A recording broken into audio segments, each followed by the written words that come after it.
I started my trip from BMW headquarters in Munich, and then I made my way to the Danish headquarters in Italy, in Vicenza. It also has one of the largest tea stores in the world. And from there, I entered into Bosnia and Herzegovina. The first city was Banja Luka, which is the second largest city in the country. From there, I head towards the capital of Bosnia and Herzegovina, Sarajevo, where the First World War started. And from there, I entered the Bay of Kotor in the beautiful country of Montenegro before heading to its capital of Podgorica.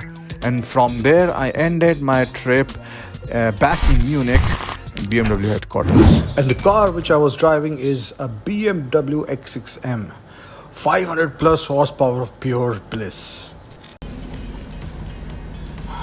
Okay, so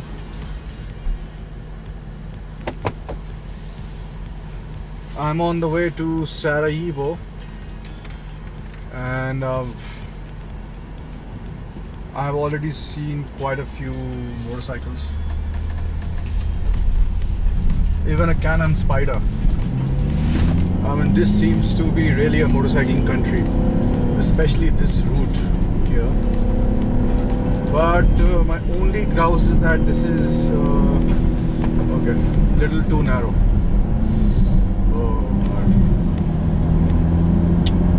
But it's quite beautiful. So I'm going to a place called Jajce, Jajce, and I still have to find out how to pronounce J here. Is it like see that like in German or what?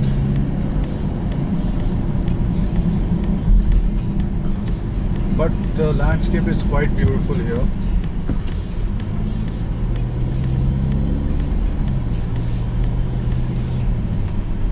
It's quite lush. Oh my god, that was close. Did you see that pass? It's not a joke.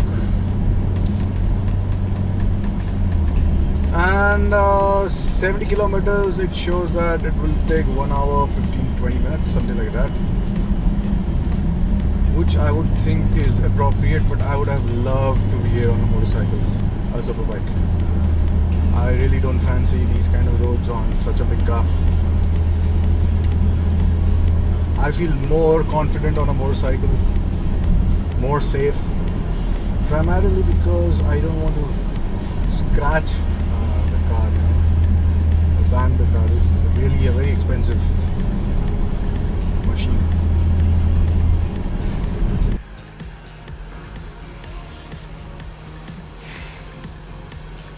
Hey guys, good evening and good afternoon from Bosnia. So this is my second day in Bosnia, and I'm heading towards the capital of this country, Sarajevo, or Sarajevo, as you may pronounce it. Bosnia is not really known for its highways. I mean, there are few highways, but most of the roads are extremely narrow. They are like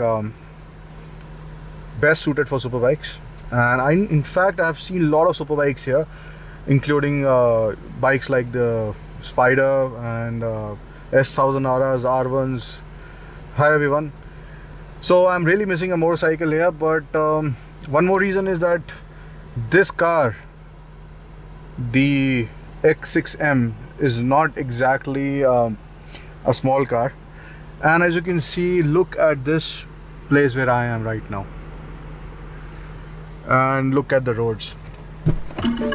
They are as wide as the car. There is no scope of any error. And these look like roads in you'll find in Uttarakhand.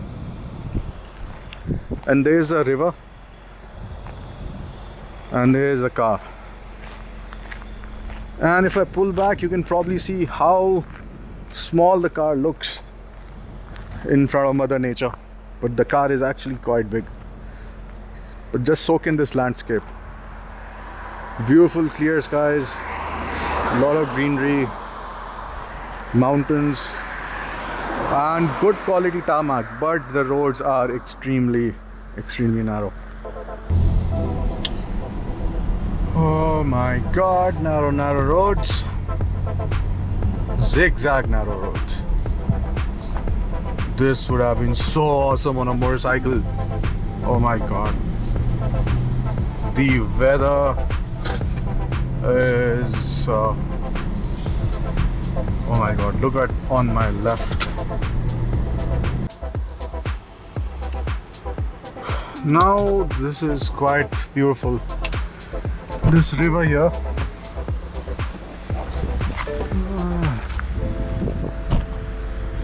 Look at this.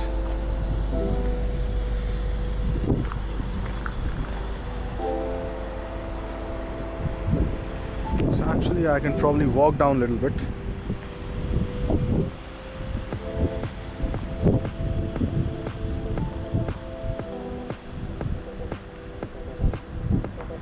Wow, this is beautiful.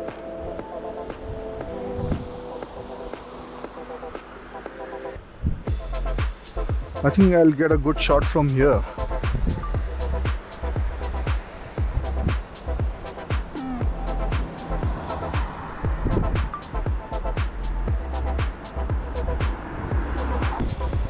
Let me use the Sony big gun for a change.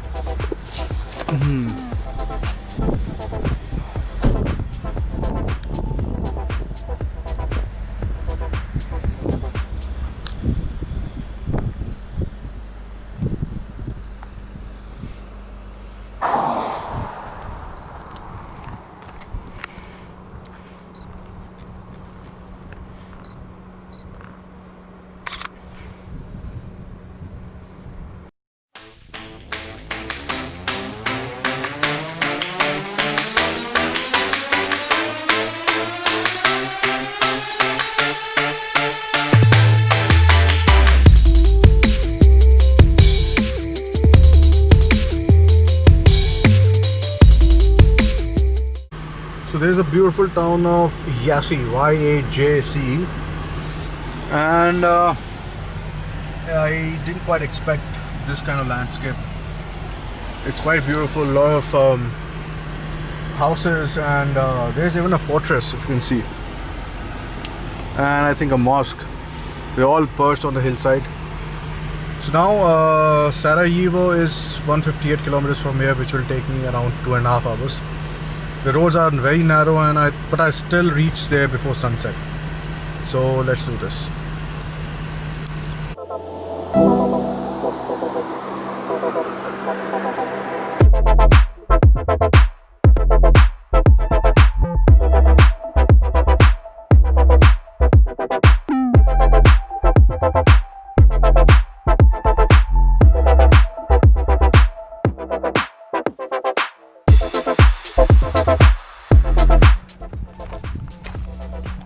Some very beautiful sights here, and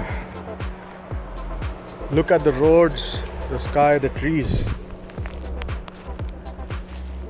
Absolutely wonderful.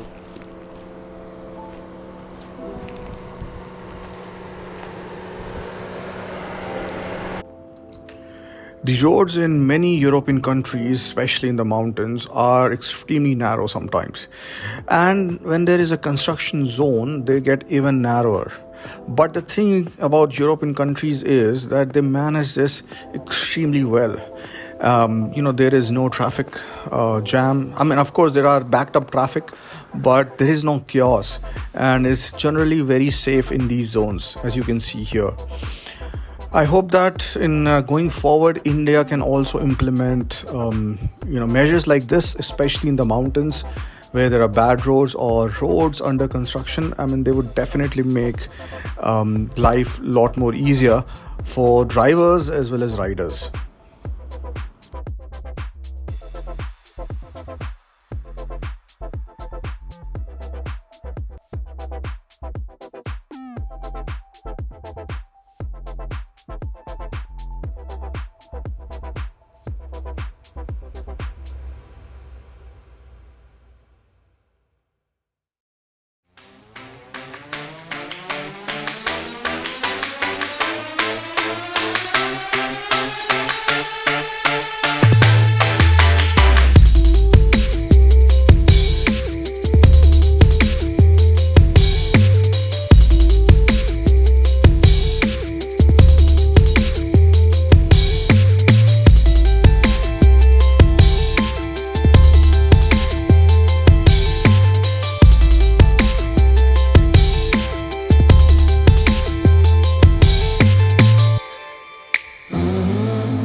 So now this is my second day in Bosnia. Yesterday I arrived in the city of Kanja. Oh my god, I will take this off. Kanja Luka, which is the second largest city in Bosnia, and the capital of Republic of Slovenska. Now I don't know how to pronounce that. The politics in Bosnia and Herzegovina is very complicated, and this country, this area has been exposed to a lot of war. There are in fact a lot of unexploded mines yet to be discovered.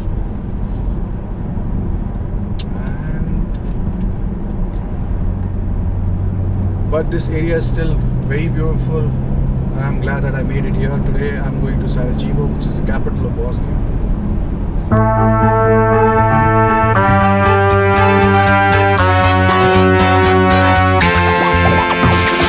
Freedom! So fresh, so new. Freedom! It's all for you. All for you. Freedom! So guys, finally I've reached Sarajevo, and behind me, as you can see, I believe this is a victim of the war which plagued this country, and it's quite scary to actually see this. I mean, I cannot imagine what this building actually looked like before it was bombed, and I'm sure this was bombed. It's not an earthquake or something else, but so much destruction caused by man. I mean, he can make, he can also destroy. It's amazing.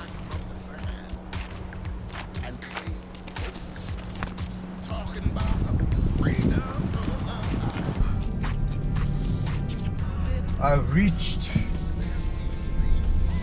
Sarajevo, and also got to see what on building. So I met a man here. He was telling me about a hill from where you can see the entire town. But he also said that people used to use the hill to shoot them. I really have to read up on the history of Bosnia.